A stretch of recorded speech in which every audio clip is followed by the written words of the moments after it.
Самурай жоокерлеринин анимациялык персонаждары. Алардын ар бири бир нече күндөн кийин Олимпиадага катышчу өлкөнү билдирет. Аны Жапониядагы сүрөтчүлөр тобу тарткан. Долбоорубуздун максаты түрдүү өлкөлөрдүн башын бириктирүү. Балалыгымдан бери Олимпиаданы көрүп келгендиктен оюндар тууралуу аябай толкунданып жатам. Оюндар Японияда өтүп жатканына өтө кубанып жатам. 自国での開催っていうところが決まった瞬間 Алгач алар өлкө желегинин маанисин жана тарыхын изилдешет. Мисалы Мексиканын желегинде бүркүт кактуска конуп, жыланды жеп жатканы тартылган. Ошентип алар ошол бардык элементти мексикалык самурайда камтышкан.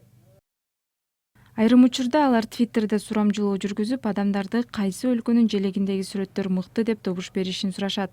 Алардын дизайны өтө кылдаттык менен жасалат. Деталдарына караңыз. Канаданын байрагындагы клен дарагынын жалбырагы, Британияныкында Шерлок Холмстун моноклю жана албетте Жапония салттуу кимонодо. Самурай кылганыбыздын себеби ар бири салттуу Жапондун маданиятын билсе дейбиз. Биз аларды анимация персонаждары катары тарттык. Анткени анимация жер жүзүндө популярдуу.